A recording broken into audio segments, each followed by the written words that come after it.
Ladies and gentlemen, crack open your celebratory drinks. We've got breaking news from the New York Times. Vice is said to be headed for bankruptcy. The company, which was once valued at $5.7 billion, has been struggling to find a buyer this year. In fact, they're reporting it's going to go to auction. Look at this. Vice. I got $50. The offer stands. $50. Vice would continue operating normally and run an auction to sell the company over a 45-day period, with Fortress Investment Group in pole position as the most likely acquirer. This is amazing. That's it. It's all coming crashing down. It is kind of sad, I got to tell you. When I started at Vice, it was not as bad as it had become. In fact, it was quite good. Shane Smith, the CEO, had gone on Colbert and said, look, we're not Democrats or Republicans. We're storytellers. We're just trying to, figure this thing out. And I'm like, that's amazing. The videos they were producing were just like your bar buddy telling you a story about how he walked to this place. Here's what he saw. There was no pretense. There was no authority. And then as soon as they got money, he said, bring in the pretense, bring in the authority, and bring in the feminists. And it burned the company to the ground. I got to be honest. When Vice was sex, drugs, and rock and roll and edgy, it was skyrocketing. It was cool. And the moment they decided to get woke, they went... Yeah, well, it's like what Elon Musk was saying about the woke mind virus, and it took over Vice, and it destroyed it, took over BuzzFeed. There's nothing, and it's basically like that's the reason post-millennial exists. There's literally to combat nothing, this kind of stuff. Yeah, there's nothing cool about woke, right? Like, it's cool to be nice to people, and that's what you want to treat people with respect and stuff. I get it. But there's nothing edgy, there's nothing cool about being woke, and Vice's whole foundation was built on being edgy and cool. They snuck into North Korea. Right. Like, the whole point was supposed to be their ballsy. Like, their New York parties were always sexy and really fun. Well, I mean, I never went, but it was, it's like, it's supposed to be edgy and cool. And then it's like all woke is just like society's hall monitors. And it sucks because all they ever do is you can't say this, you can't do that, blah, blah, blah, blah, blah. And it's totally antithetical to what Vice started out as. It was supposed to be the CNN of the street. It was supposed to be anti-establishment. It was edgy. It was taking over. And then as soon as they got any semblance of money, immediately Joe Biden's coming in for an interview back during the Obama administration. We're going to get, we're so excited for this. They went full and just as soon as the government came a knocking, as soon as the investors came a knocking, they said, we will do anything you say. And this was inevitable. Yep. Now, I'm sure they're going to come out and try and give you all the reasons about, well, it's a changing landscape in media. No, I disagree. There's a reason why Timcast is expanding and Vice is imploding and BuzzFeed is imploding. Yeah. And there's a reason why all of these journalists are just so salty. I offer them jobs every time. Do you really? Absolutely. Yeah. Absolutely. But, has anyone taken you up on it? There actually are people at Vice who are good people, who are just documentary filmmakers who are like, let me know if you ever need a pitch because, we've always want to go and travel and do some stuff. You should buy Media Matters. Well, and this that's a nonprofit. Well, the people there who are good the people there at Vice who are good are going to find jobs making things that are good instead of that garbage. And then the people there who suck and are dragging the company down are going to either change or they're not going to find work. So that's the thing. It's creative destruction.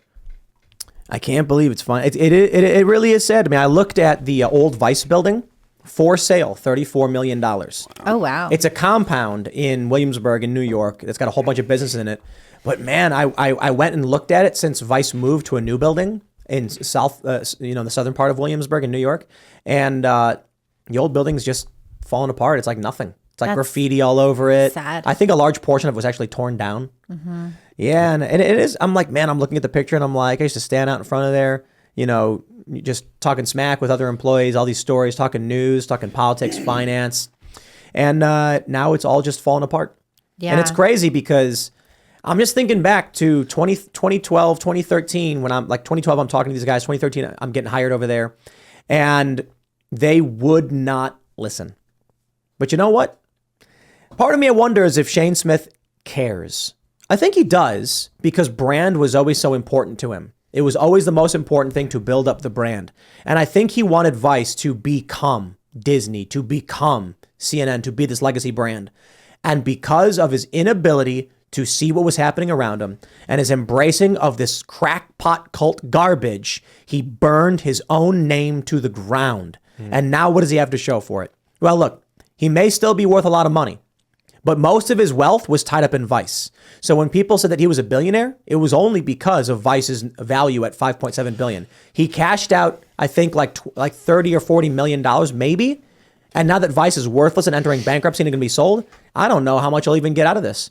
I think it is. I think it is too bad. I always really liked their photography and, the like edgy nature of it. I thought it was fun. But those people who were good at doing that, they're going to find work at organizations that are decent. Yeah, exactly. Or they'll be able to start something new themselves. Exactly, because with an organization like this, and this is part of why I'm cheering it on, it's not because I'm glad that the people who are talented and hardworking and dedicated are out of work. It's because all of those people were locked into an organization with a bunch of idiots who were woke and had no idea how to direct the company.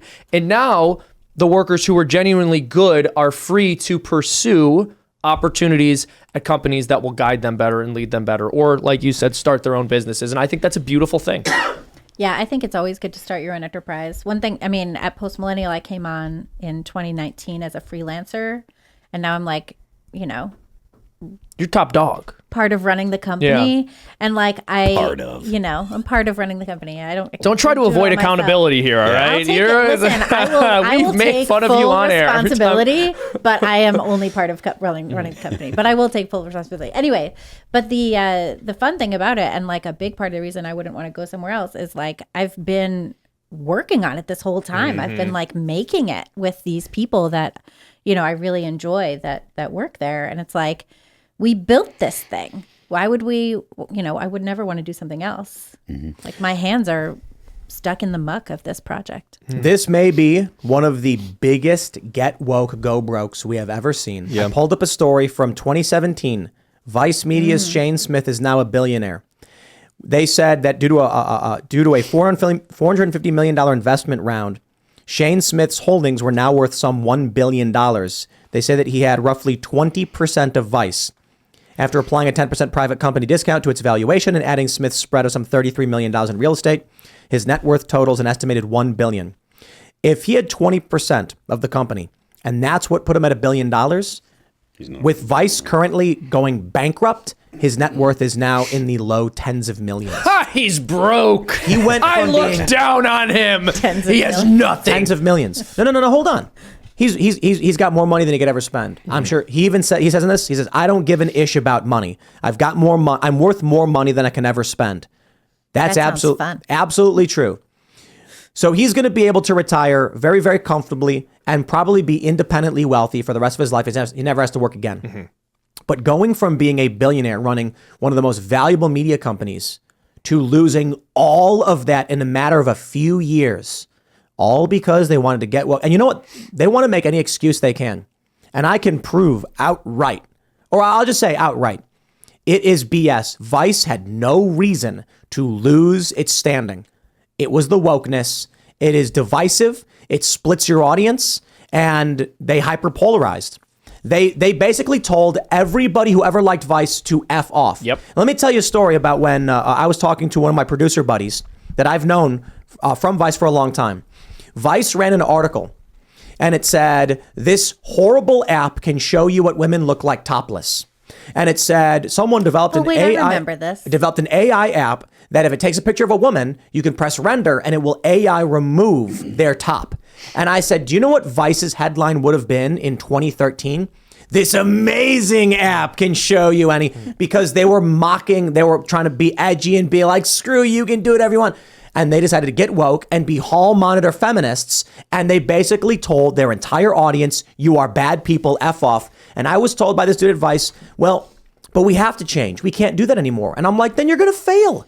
Because you're not going to be Vice. I don't know. Change your name. Right. I think it's fair you are to now say, trans Vice. I think it's fair to say that app sucks, though. I think it's fair to say that particular app sucks. But the point was, it's not that Vice's old headline would literally be intending to talk about how great it is the app exists. It was meant to insult the established narrative and be edgy and say, screw your system. But instead, they became hall monitors. I mean, I gotta be honest, they probably wouldn't have even written the article. They'd be like, who cares? Let's complain about how screwed up everything is and tell everyone to go F themselves, sex, drugs, and rock and roll. Instead, they were like, let's put on our button-up shirts and then go complain about how oppressive these people are. All they did was start ponying up to the establishment narrative, and people don't care for that, especially young people. But more importantly, this is what Bud Light did. Yeah. Vice went to their readers and said, now that we have investment, we don't care about you, and we're going to target a different demographic. And guess what? The younger demographic did not care. They did not care for the hall monitor style of content. Well, and they don't like it. I mean, because what all of these wokey people and the corporations don't realize is that they are now the establishment. And the kids are coming up and they're looking at it and they're going, stop telling us what to do. Stop telling us what to believe. We don't subscribe to your whole worldview. We're going to buck it. We're going to get off this whole train. And so that's what they're doing. Like, you know, my son and his friends, they look at this stuff and they see right through it. They see that it's total ideological garbage and they want to make their own way. They want to come up with their own opinions and ideas. I have 2 teenage nephews and they're the same. Yeah, Same way and I have mad respect for these kids looking at this being like, you are the establishment. And the millennials didn't realize that when they were buying into this whole narrative, it was the establishment narrative, you know? And Gen Z, I think we're still waiting to see what happens with them. But, you know, they're all this guy Sykes with the tampon guy and all of this stuff. That's what they're doing.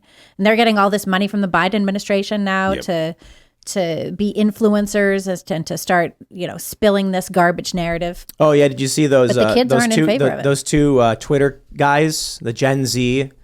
What's his name? You know what I'm talking about? The 2 Gen Z dudes who are making videos where they're all smarmy and Harry's like, we one of the don't kids' like the name. Republicans. Oh, I didn't We're not see paid that. by the DNC. And there's a community note being like, they're hired by a management firm that's funded by the DNC. They're getting community Look, notes. the greatest trick the establishment ever pulled was convincing people that it wasn't the establishment. Yeah. That was really clever. Obama did that. Yep. He did an amazing job. And I Everyone gotta thought say, they were countercultural because they liked the president, which is absurd. when I was a teenager, I found it very patronizing. When I would have the misfortune of seeing anything on MTV because someone else was watching it, I would cringe because it always felt very, how do you do, fellow kids? And I knew that these were I love adults Steve Buscemi. writing, he's fantastic.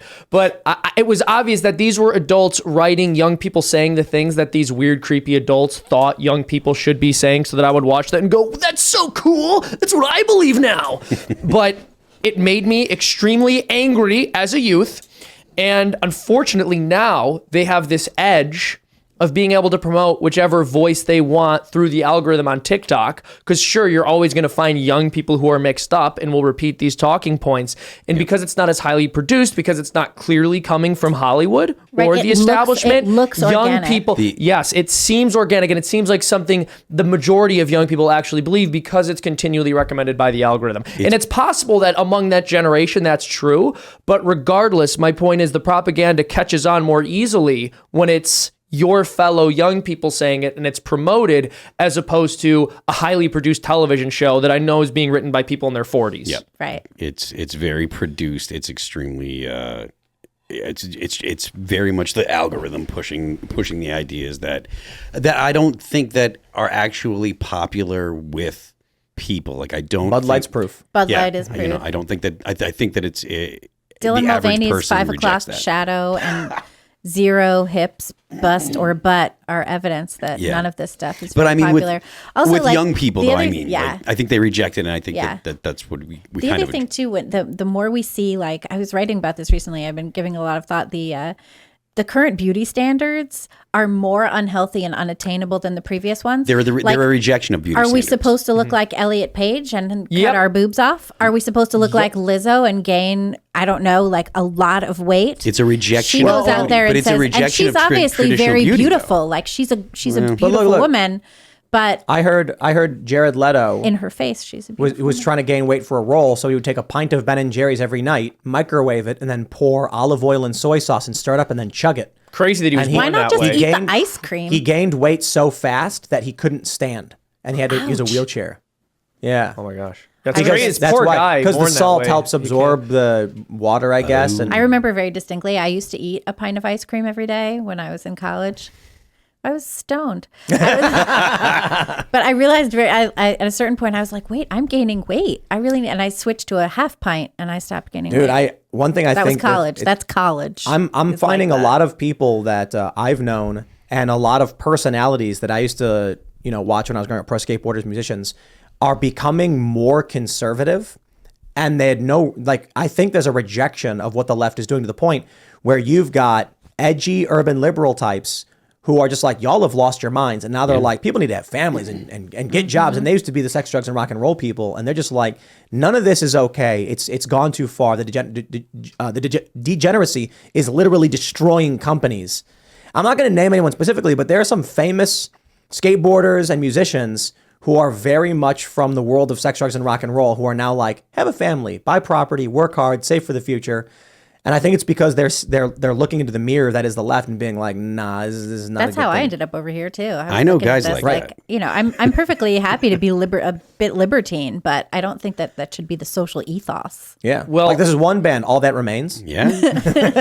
Very often, and it's normal that as people get older, they do tend to become more conservative. Part of what's so insidious now is that people on the left are encouraging these young people to receive body mutilating surgeries that they will not be able to reverse.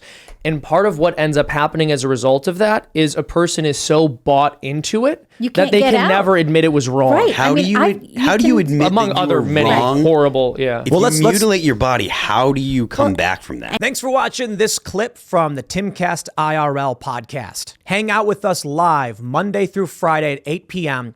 and become a member over at timcast.com for uncensored, members-only shows exclusive. Thanks for hanging out, and we'll see you all next time.